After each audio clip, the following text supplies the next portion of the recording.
女儿的抓周宴上，他没有去理会那些价值连城的东西，而是颤颤巍巍地站起来，去拿宋绿清父亲写的一本商业性质的自传。周围的人都笑了起来。孩子爷爷多年的好友打趣道：“看来这孩子以后是要继承爷爷的衣钵啊。”是啊，这一抓就抓住了最值钱的东西。孩子爷爷脸上都快笑出一朵花了，他把铮铮搂在怀里，与婆婆一起逗弄着她。这时，宋绿清的舅妈笑着从铮铮手里拿过那本并不算太厚的书，放在了一旁的某个桌子上。来，让我们看看孩子是真喜欢爷爷写的书，还是因为那本书离得最近。我看了他一眼，并不发表意见。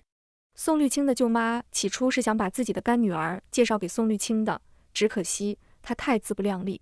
宋绿清家里果断拒绝了她，选择和我们家联姻。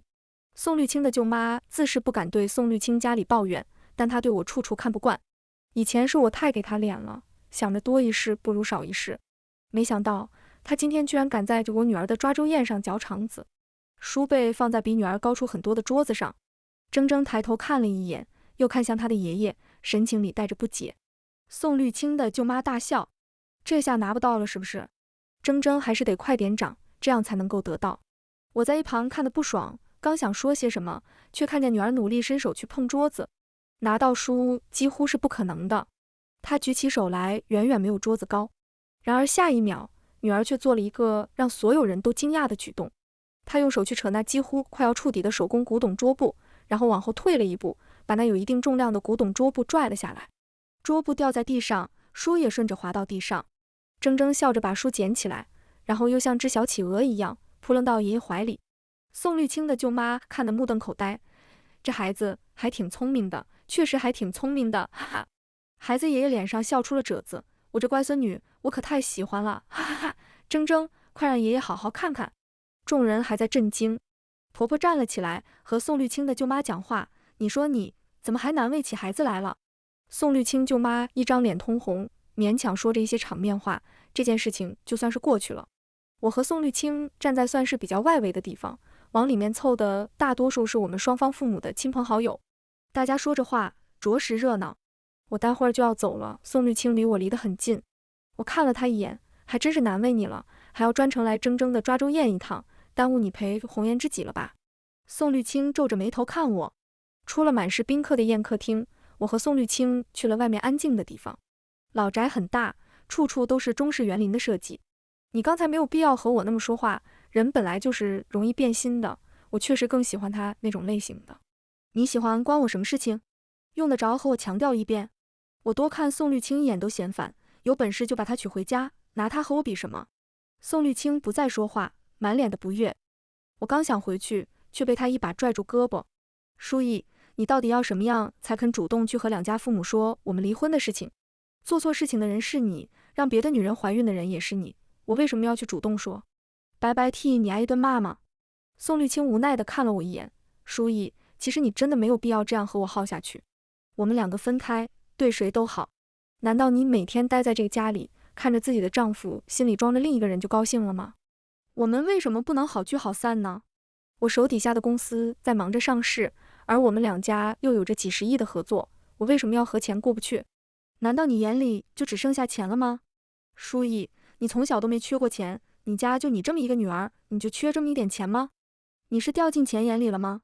宋绿清缓和了语气，彬彬有礼地和我讲着道理。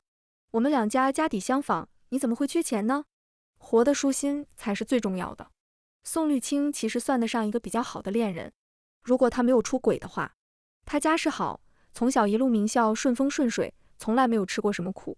也正是因为他这20多年来活得太顺利了，没遇到过任何挫折，所以他脾气很好，对谁都是客气又礼貌。有时候就算遇见了让他讨厌或者是瞧不上的人，他也只是淡淡的客套两句，面子上过得去就好了。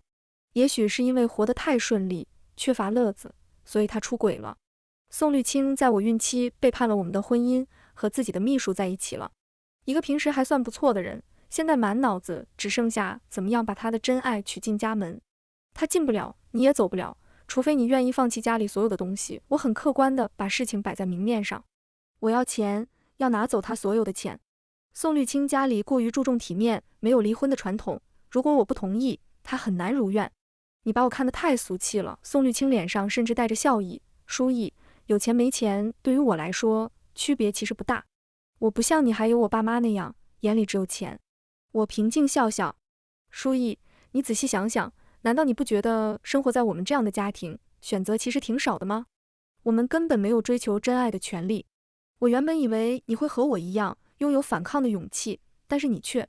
宋绿青说着，叹了一口气。今天我看着铮铮，觉得她真的挺可怜的。虽然一出生就在金字塔顶端，有着别人都羡慕的家庭背景，但她以后大概率是不会幸福的，因为她以后的选择太少了。你是在开玩笑吗？我深吸一口气，强压怒火。选择太少了？不好意思，我不太明白你的意思。宋绿青，你小时候难道是喝露水长大吗？真是不食人间烟火到让我觉得可笑。从小你住最好的山顶别墅，随意地站在太平山顶的房产上俯瞰一切，你平时去吃的餐厅可以看得见维港的一切。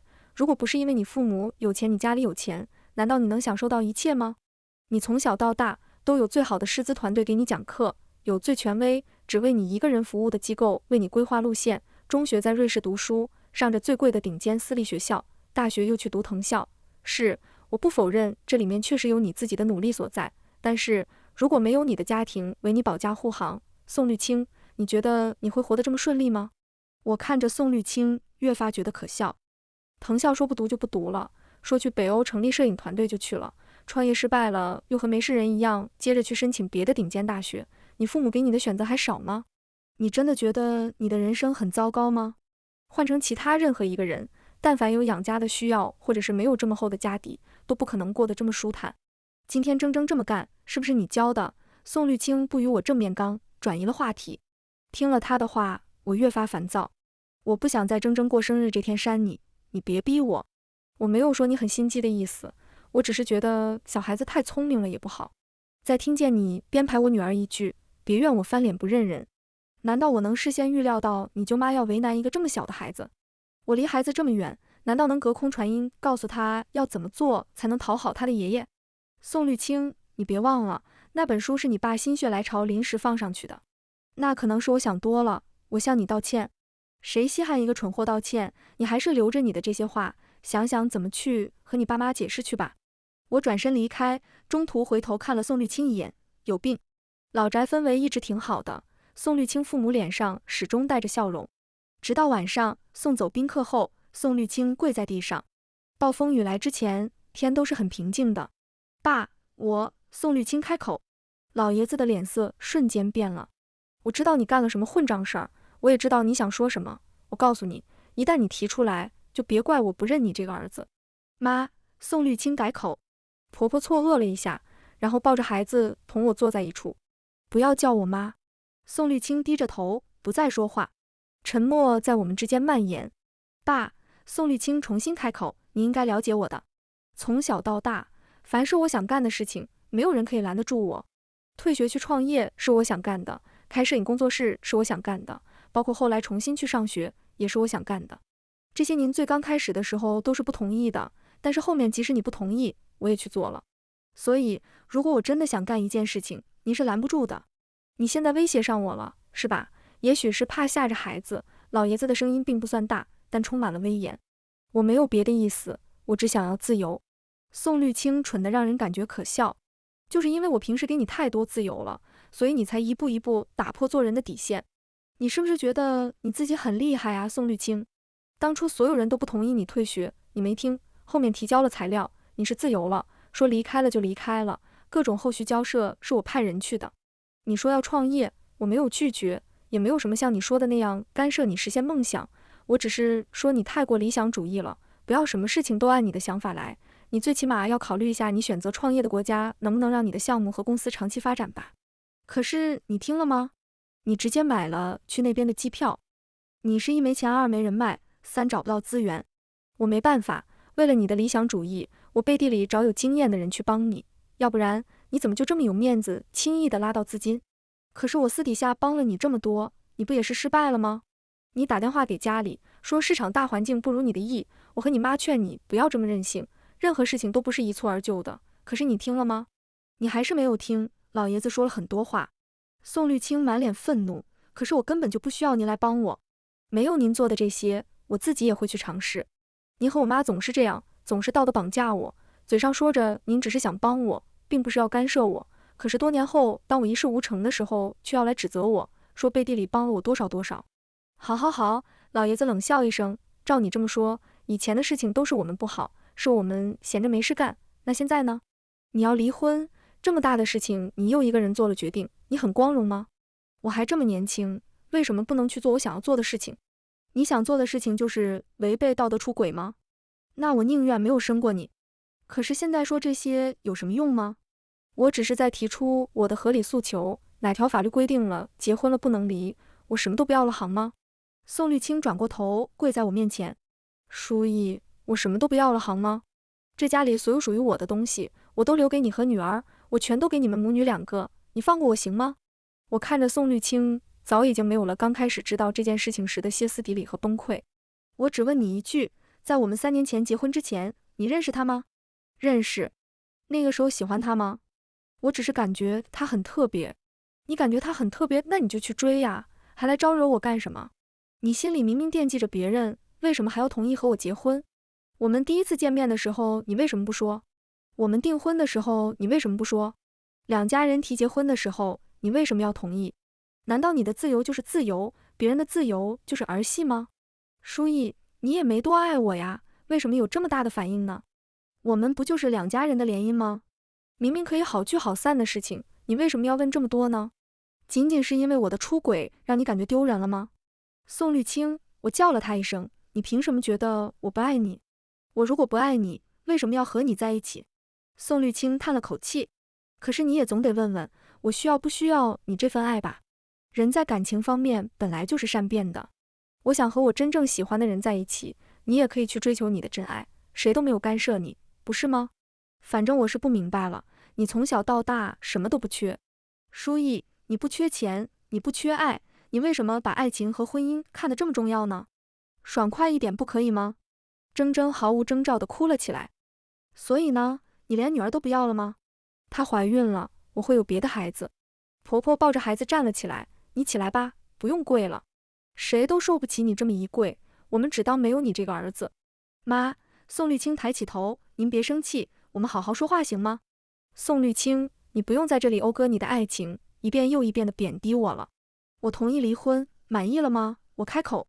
老爷子也站了起来，我和你妈也早就应该认清现实，像你这样的，连做人的基本原则都没有了，更别指望你去继承家业，把宋家发扬光大了。既然你都说了，只要自由，那就做好准备，把这个家提供给你的一切东西都交出来吧。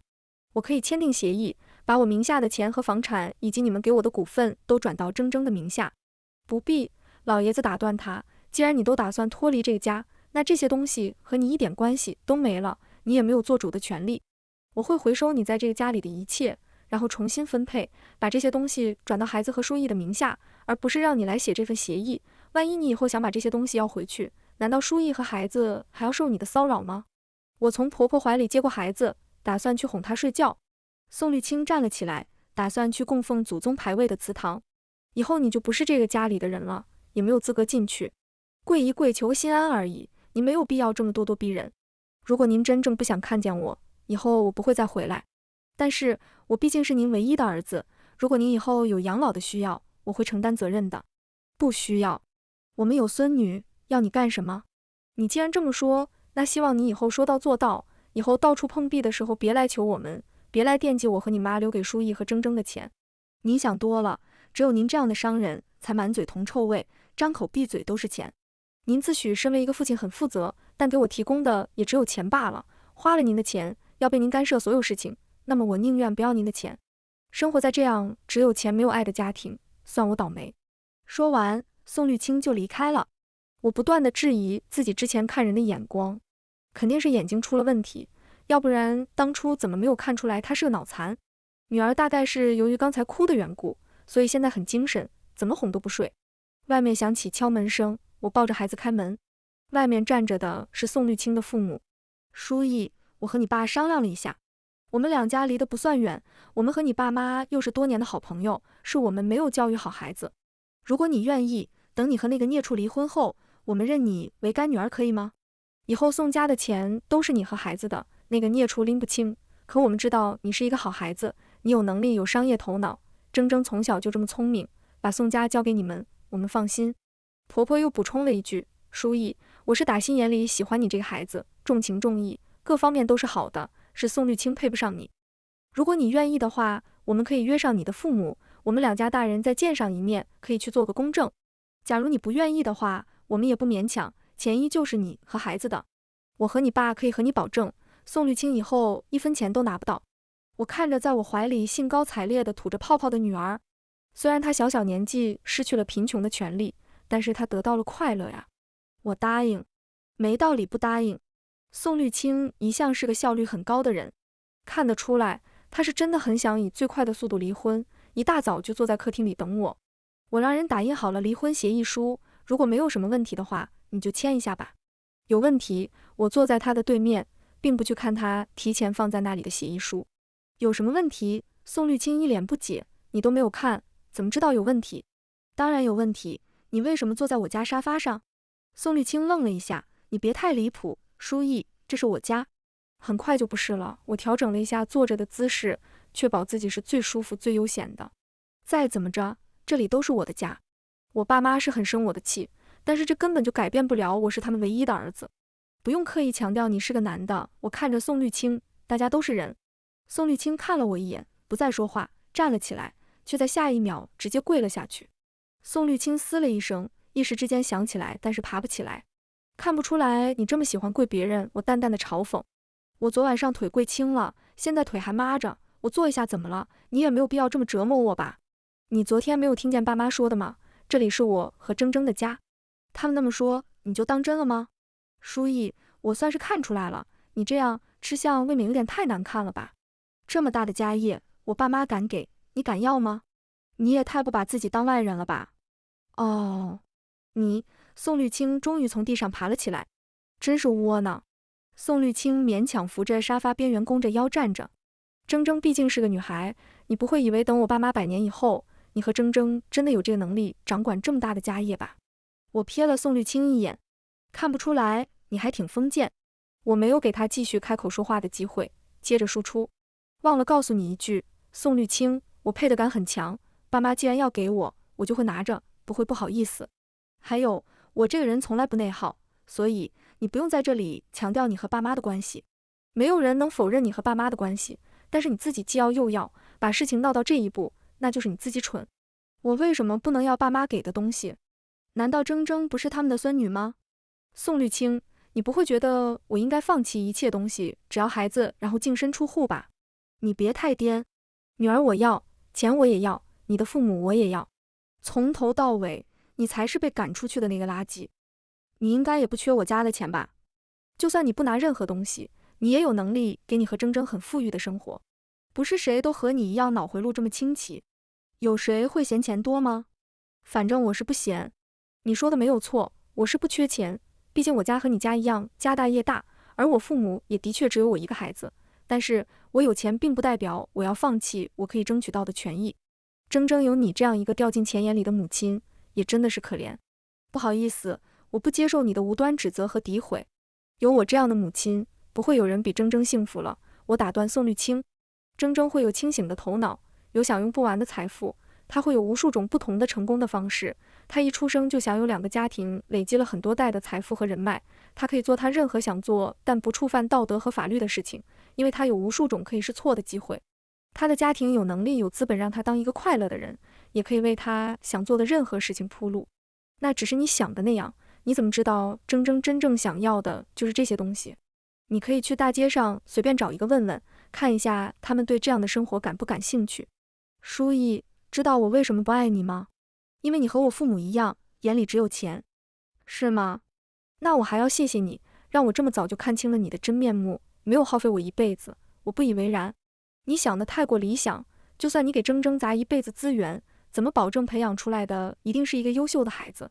书意，你这么斤斤计较，这么会算计的人，接受得了你的孩子以后不优秀吗？我不屑地笑了笑，越发懒得把宋绿青这个蠢货放在心上。我说了，她高兴就好。我的女儿，你觉得她需要奋斗吗？她来这个世界上是享福的。就算我女儿以后是个面包师，她也会是最快乐的面包师，她的人格完整且独特。你就不怕单亲家庭的孩子以后心理不健康吗？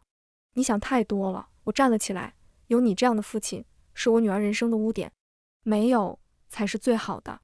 说实话，我仔细想了想，我觉得你很可笑，宋绿青。如果你真的生活在富贵的家庭，每天不快乐，我倒能理解你想摆脱你现有的一切的心情。可以，你生活在这样的家庭，难道不快乐吗？你一边觉得钱很俗气，瞧不起你爸妈的钱，一边又享受着你的家庭给你提供的一切便利，包括但不仅限于你父母给你提供的资金和人脉，你人生前28年因为父母有能力，而你连带着享受到的别人对你尊敬和追捧，以及你现在身上穿的国外定制的西装，价值千万的手表和袖扣。所以，你难道没有享受到钱给你带来的好处吗？一边尽享好处，一边又假惺惺地说你不稀罕，你不觉得自己很矛盾吗？宋绿青沉默了很久，过了一会，我正准备赶人，他突然来了一句：“我对不起你和女儿，但是没办法，我爱她，愿意为她放弃一切。不用和我强调这一点，我也不想知道你有多爱那个女人，与我无关。”早在我发现宋绿青在我孕期出轨的时候，我就已经痛苦过了。那时候我已经是孕晚期了，可是宋绿青做出背叛我的事情时，丝毫没有犹豫。她从来没有考虑过，如果有一天我知道了会怎么样，会不会出什么事情。就冲这一点，她就该死。我不是一个宽容大度的人，是她先背叛了婚姻，背叛了诺言，那么净身出户的人应该是她，滚出去后半生穷困潦倒的人也应该是她。一个坑接一个果，她生在蜜罐里，却偏偏要自己种苦果，那是她自找的。一切都是活该，怨不了别人。我不会再回来，家世和金钱这种东西只会束缚我。宋绿青接着自顾自地说：“你要这么说，我还要谢谢你。希望你说到做到，滚得越远越好，千万别回来。只要他不回来，以后宋家的东西都是铮铮的。如果没有办法和自己喜欢的人在一起，那活着也没有什么意思。滚！”我懒得再多听宋绿青说一句话，已经忍了1年多，忍了够久了。早在铮铮没有出生之前，我发现宋绿青和女秘书好上以后，就想过离婚。仔细想想，不太划算。那样的话，就算是宋绿青有错在先，我能分到的也最多只有宋绿青名下的1半的钱，因为他的父母不敢贸然在他还很年轻的时候把家业就全都交给他，所以他其实暂时并没有多少东西。我的女儿多一个对他好又能为他铺路的爷爷奶奶不是坏事，所以我并没有第一时间提出离婚。纵使我不缺钱，但我伸手就能够到的东西，我不会放手。没有人会觉得自己的东西已经足够多，尤其是钱。更何况，如果我坚持和宋绿青离婚，他的父母不会拦我。这样的话，一切就都便宜宋绿青和那个女人了。犯错的人是他们，我怎么可能像犯错者一样抱着女儿落荒而逃？原本属于铮铮的，一样都不会少，我都会替他拿回来。在这1年多里，宋绿青养在外面的那位女秘书申旭不是没有找过我，我从来没有闹过，只是故意让婆婆看到我手机的内容。她不会不明白的，就算只有一点点线索，凭借她的手腕和人脉，也很容易拼凑出所有的信息，找出外面那个女人。她不是没去找过申旭，可申旭是个贪心的，他要的是嫁进宋家，怎么可能因为宋绿青母亲的约谈和恐吓，就轻易对宋绿青这棵大树放手？于是他变本加厉，想通过我把事情闹大。申旭寄到老宅的暧昧照片，我从来都不会去看，就一直放在那里。时间一长，管家或者家里的阿姨自然会拿给宋绿青的父母。至于后面申旭发的电子信件，我会打开，然后再帮他添一把火，更改 IP 地址，以他的名义再给二老发一份。只要有钱，什么样的技术人员找不到？宋绿青的母亲不是没有私底下敲打过宋绿青，可她一贯我行我素，怎么会因为别人的话改变自己的思想？耐心是很容易被消耗掉的。总有一天，宋绿青的父母也会对宋绿青感到厌烦，对这件事情感到厌烦。当宋绿青对外面那个女人的爱到达极致时，他自然会主动提出离婚。一旦他把这件事情挑到明面上，那他就把自己的路走死了。所以昨天宋绿青的父母才会这么生气。恰好铮铮养在老宅已经有1年，有关他的事情，二老都喜欢亲力亲为。任何事情只要倾注了心血，那么只会越来越看重。一个是年龄尚小可以好好培养的孙女，另一个是已经废掉的妻子。选哪个？答案已经很明显了。宋绿青的父母从来就不是重男轻女封建的老人，打江山不容易，守江山也不容易，他们需要的从来都只是一个好的继承人。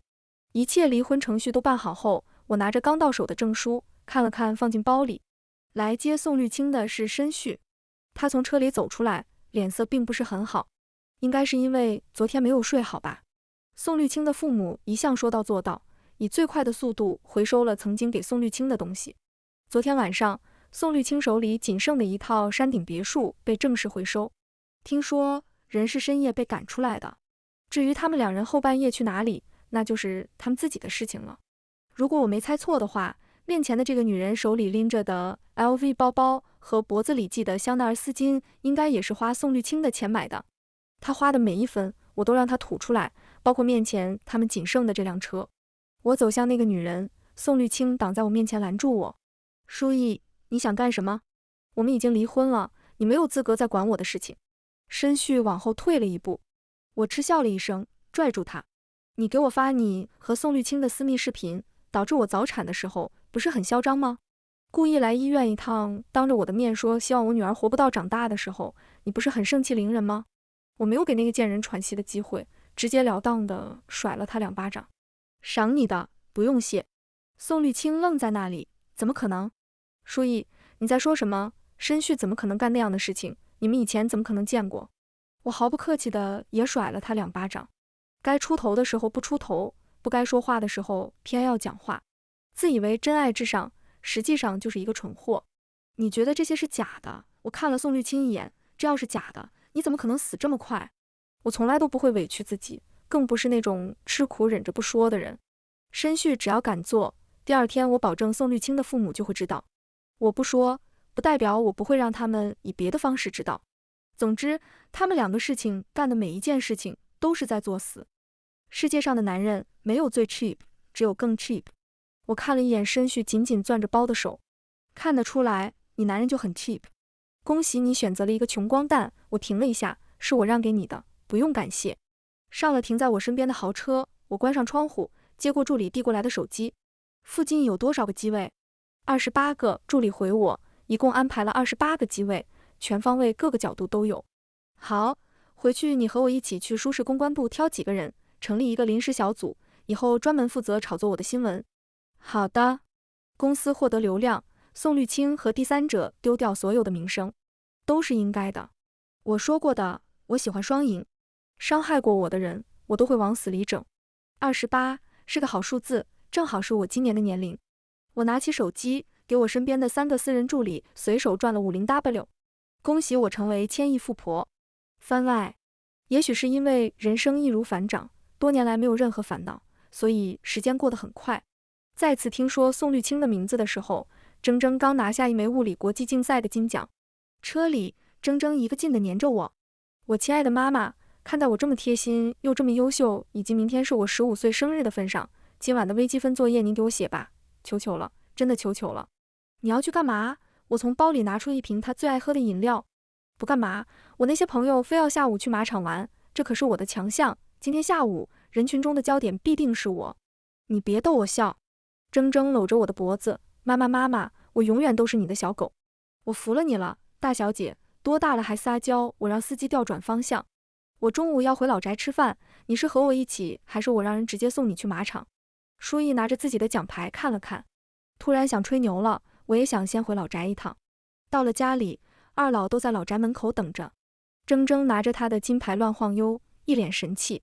我准备好啦，爷爷奶奶，给你们10分钟时间自由发挥，快开始夸我吧。婆婆笑着揽着铮铮。铮铮15岁，175，已经比婆婆高出很多了。快来吃饭，铮铮，待会慢慢说，想听我们夸什么，待会慢慢夸给你听。先等一下，奶奶，您今天要不帮我把英语作业写了吧，让我看看您的诚意，求求您了。让你爷爷写，他正好下午要去开会，让他一边开会一边帮你看题。别说，这主意还挺好。铮铮继承了我争强好胜的性格，事事都想做到更完美，兴趣爱好很多，足球、滑雪、冲浪都是他主动要学的。攀岩、骑马、打高尔夫，有技巧性的东西他很喜欢，并且喜欢在朋友面前一展实力。琴棋书画也都是铮铮主动要学的。他喜欢学东西，每一样都想学一点，哪怕样样不精。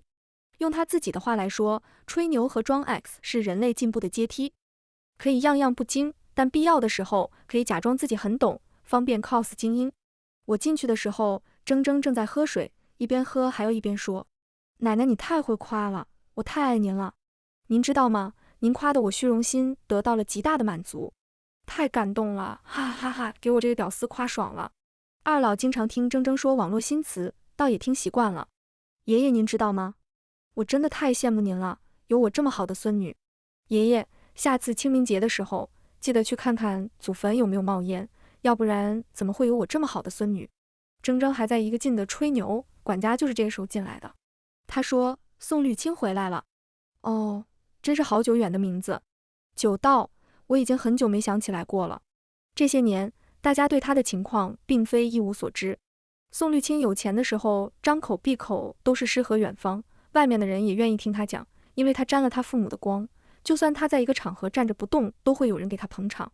自从他的父母公开表示不会再认他这个儿子后，一切就都变了。他成了一个毫无利用价值的穷光蛋，自然而然没有人会对他这么宽容。先是由于他自身能力不足，即使学历不错，他也一直没有找到心仪的工作。更何况他还声名狼藉，但凡有点实力的公司都不会选择他。再就是他买不起名牌包名牌表了，也负担不起申旭的高消费。在申旭彻底认清宋绿青成了一个穷光蛋的事实后，每天和他吵架，甚至破口咒骂。宋绿青终于崩溃了，而这只是一个开始。后面申旭果断打掉孩子，当了一个大腹便便的老板的小四，才算是彻底的让他认清现实。他孤家寡人又没钱，日子过得着实不怎么地。不过好在他没找过来打扰我享受生活。其实是找过的，不过在他还没有见到他爸妈的时候就被赶了出去。不管是公司还是老宅，他都进不来。而宋绿青这次回来是因为他生了病，治不好了，所以想回来再见家人最后一面。客厅里，婆婆坐在宋绿青的对面，什么都没说。随后她上楼拉着我的手和我说，挺尴尬的，我都不知道要说些什么。毕竟这都这么多年没见了，确实不怎么有感情了。我什么都没有回应。宋绿青看见铮铮很激动，一直想和他说话，但是铮铮却不想搭理他，为了躲他，有空没空就跟着他爷爷或者我去公司。在得知宋绿青想送他上学后，铮铮连学校都懒得去了。宋绿青有点不满，你怎么这么任性呢？有什么好任性的？不就是不想上学吗？你当年还退学过呢。你说话能不能不要像你妈一样阴阳怪气？宋绿青站在门口，她早就已经不年轻了，而我因为钱的缘故，风华依旧。你什么破事儿都干了，还指望我能对你有多好？如果不是你突然回来，我们就是陌生人。不过我们本来也没见过多少次面，不是吗？你平时就这么说话的吗？有没有一点礼貌？你就算一辈子过得顺风顺水，也不能这么盛气凌人吧？我们有什么区别吗？你别忘了，我是你爸。当然有区别了。铮铮一边写数独，一边说话。你的先天条件比我要好一点。什么意思？你可千万别误会啊，我的意思不是说你比我聪明，或者比我情商高，比我智商高。我的意思是，你有一个聪明有能力的父亲，而我的生物学父亲可就不一样了。你别指着手骂我，你又没管过我，现在来摆什么权威？你小小年纪就这么心狠，得了吧，别想着给别人洗脑，给别人讲道理了，谁懂的道理不比你多？见家里没有一个人真正愿意搭理他，宋绿青破防了，冲到我面前，书意，你不会觉得你这一辈子很成功吧？那你呢？不会觉得成功是你这样的吧？你眼里从头到尾都只有钱，总比你没钱好吧？看得出来，你确实混得挺差的。铮铮真是没有礼貌，单亲家庭出来的小孩就是有性格缺陷。得了吧，又给自己戴高帽子了吧？铮铮并不生气，情绪稳定。我爱死妈妈和爷爷奶奶了，给钱给爱，既开明又疼我，这样的条件也不是每个人都会有的，我很珍惜。只有你一个人会嫌弃罢了。铮铮，总有一天你会知道，钱不是这个世界上最重要的东西。你扪心自问，你真的幸福吗？宋绿青循循善诱。铮铮被自己的口水呛到了。哈，我这还不够享福呀。我的人生沟壑是迈巴赫，命中之劫是保时捷，我这辈子唯一吃过的苦就是冰美式，我这还不够幸福呀。铮铮写数独写得飞快，纸张哗哗的响，笔也转得飞快。不用管他，他就是有病。我走上前，铮铮摆摆手，放心吧，妈妈，我情绪比卡比巴拉都稳定。我让管家送客，把宋绿青赶了出去。反正都治不好了，他倒不如少说几句话，消停一会。原谅他是不可能的，不过等他以后没了，我倒是可以帮他把骨灰扬了。毕竟他那么喜欢自由，不是吗？这个故事到这里就结束了，感谢您的收看。如果您喜欢这个视频，就给我点赞订阅一下吧。衷心祝您吉祥如意，万事顺心。